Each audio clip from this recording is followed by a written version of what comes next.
After months of delay and multiple advanced singles, the new album from The Killers has finally materialized. My review of Imploding the Mirage is coming up next on Track by Track. Hey everybody, my name's Kyle and this is Track by Track, music reviews, news, and commentary. Thanks for tuning in today, and if this is your first time here, please take a second to click subscribe so that you won't miss future reviews and more. The new album from The Killers truly feels like it has taken absolutely forever to get here. Some of that isn't their fault. Imploding the Mirage was originally scheduled to come out earlier this year, but like so many other things, COVID-19 caused a change in plans. It's been a long 5 months since we heard the first single from the album, and the band has dropped 3 more songs in the time since to tide us over. Going back further, there was the song Land of the Free, which it's hard to believe came out a year and a half ago at this point. It doesn't feel like that long ago. Anyway, at the time we wondered if that song was in fact the first new single from the album.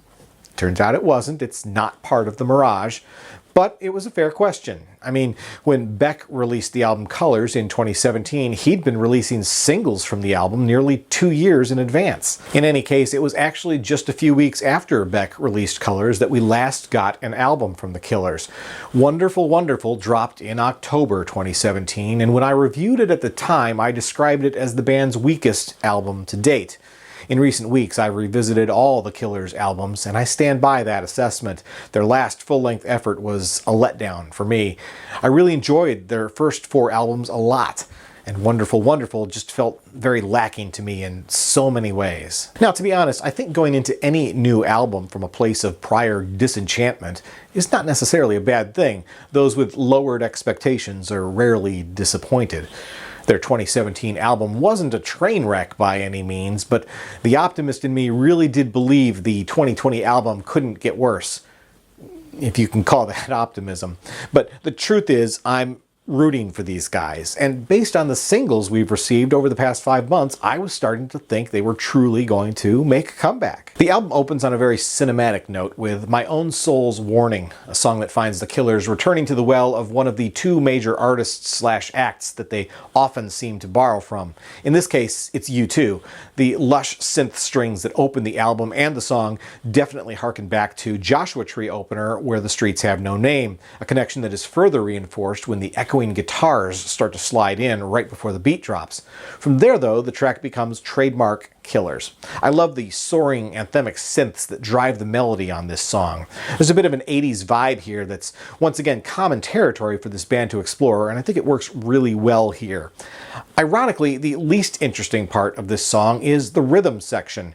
Now that the Killers are technically a trio, following the departure of guitarist Dave Kooning, Mark Stormer's bass and Ronnie Vannucci's drums anchor the music in a perfectly serviceable way, but that's about it. The same can be said about track 2 as well. In fact, on Blowback, there's so much electronics and programming that much of the human element to the song is all but buried.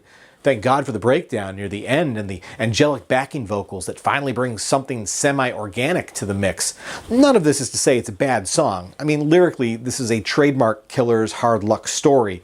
But sonically, I'm left wondering, where's the band? That's a feeling I experienced a lot on this album. Many tracks, including this one, feel more like Brandon Flowers has gone solo. That's ironic, considering there's 5 writers credited to this song. On Dying Breed, the synth sound of the 80s once again takes center stage. There's a lot of electronics going on with this song, from the highly quantized drums to keyboard stings to the layers of production. It all leaves me a little bit torn. See, I actually do like the song itself. There's a great melody here, a propulsive rhythm, and some nice backing vocals. Structurally, I get a strong flavor of that other act that the Killers frequently channel, and that's Bruce Springsteen. Now, musically, of course, the song sounds nothing like The Boss, but I kind of wish it did. Again, after losing their lead guitarist, the music often shies away from letting the guitars take the spotlight. And that's a shame, because it's really what I find myself craving here. Next up is Caution, which, as I referenced earlier, was the first single and a song we've been hearing for 5 months now. I wish I could say I've warmed up to this track in that span of time, but it's still just okay for me. Undoubtedly, the song has all the hallmarks of being a single. It follows a certain formula. which is why I think I'm underwhelmed by it. The song feels very by the numbers to me. That being said, there's still elements that I enjoy. Lyrics like "She can go straight from zero to the 4th of July" are a fun bit of wordplay. The brief prelude at the beginning of the track before the song proper actually kicks in is pretty cool. And obviously the guitar work by the legendary Lindsey Buckingham is practically flawless. That performance alone is an album highlight in spite of the mediocre nature of the song itself. Lightning Fields is up next, and I have to admit this is a song that has grown on me. I wasn't wild about it the first time I heard it, and if I'm being honest, I still don't like the lightning fields of love metaphor. It's just a bit too corny for my taste. Still, this is one of the best produced tracks on the album and probably Flower's best vocal performance here as well. Of course, when you get an amazing singer like Katie Lang to feature on your song, you better step up your game. Her appearance does feel a bit out of left field when she shows up late in the track, but man, I love her voice, so maybe it's best not to question it. I should also mention at this point that none of the songs on this album were produced by Jack Antonoff. I bring that up for two reasons. One is that these days it seems like Antonoff has his fingerprints all over just about every high-profile album that gets released. So I guess it's perhaps a bit shocking that Brandon and the Killers didn't recruit him for this effort. But then the second reason I bring Jack up is that this song sounds like a trademark Jack Antonoff production, even though he had nothing to do with it. Has Jack's sound become so ubiquitous that everyone is aping it now? And it's not just this song. There's several tracks on this album that hit me that way, but none more than Lightning Fields. As we turn the corner to the back half of the album, we find Fire and Bone. This was the second single from the album, and for me, this was the track that actually got me excited. Like many of the songs here, the Killers infused the track with a strong 80s sort of throwback sound. Here, I think they strike the perfect balance between retro and modern. The track has the feeling of some of the more anthemic songs from bands like Simple Minds or The Alarm, all the while remaining firmly and unmistakably within the Killers' sonic palette. This is definitely an album highlight for me. Next on Running Towards a Place, we get what I would characterize as perhaps the most 80s sounding moment in the Killers' entire musical catalog. The opening guitar riff on this thing feels like it's been lifted from 1982. Actually, what it sounds like is someone dropped the needle on Breakdown by Tom Petty and the Heartbreakers, but the turntable is set to 45 instead of 33 1/3.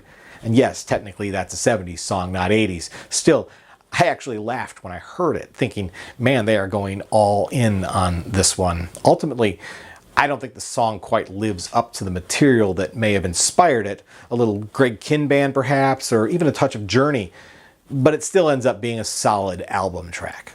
So I've mentioned various other artists the Killers seem to channel in their music, and on the song My God, there's a comparison to be made that I never truly expected on a Killers song. With the track's bombastic percussion and the layered and anthemic vocals featuring contributions from both Wiseblood and Lucius, the song feels very much like Florence and the Machine.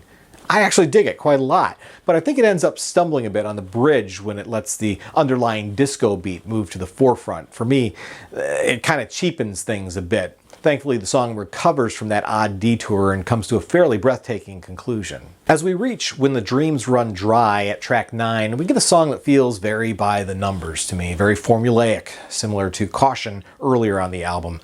Short of the Buckingham guitar solo on that earlier track, I think I like this one more in the moment, but the highly programmed nature of the song seems to rob it of any staying power.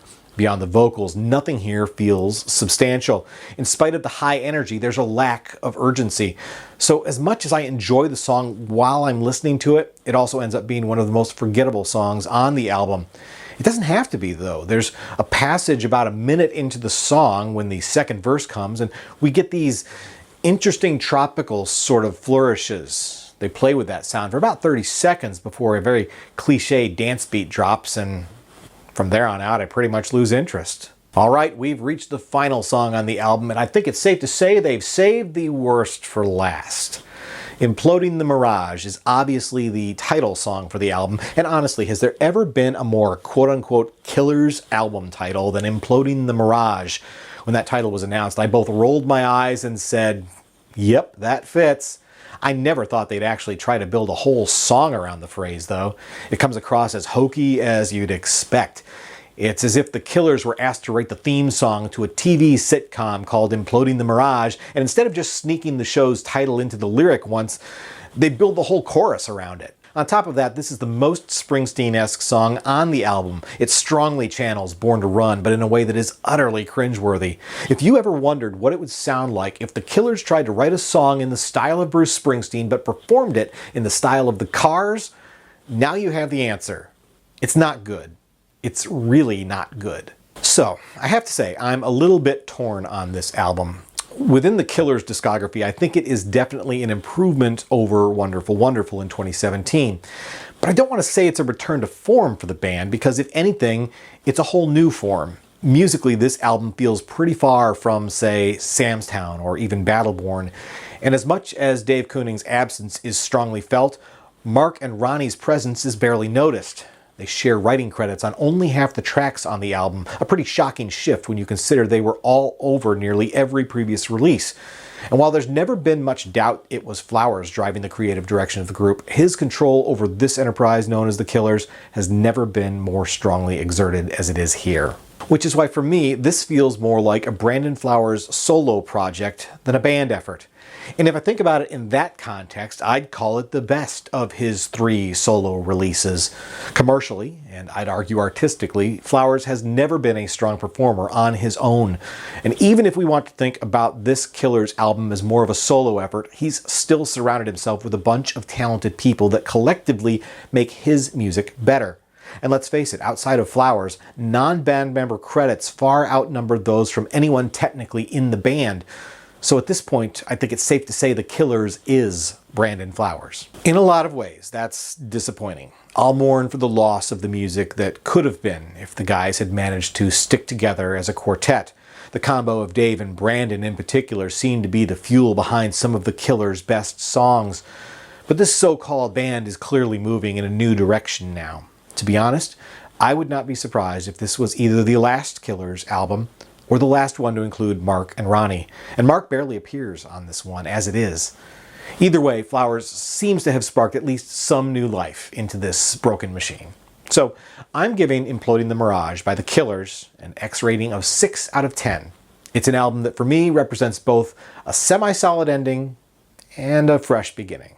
Once again, my name's Kyle, and this has been Track by Track. If you like this video, please be sure to give it a thumbs up, plus check out some of these other videos below that I think you might also enjoy. And of course, be sure to click subscribe, because true music fans always want new releases the day they come out. Thanks for watching, and I'll see you next time.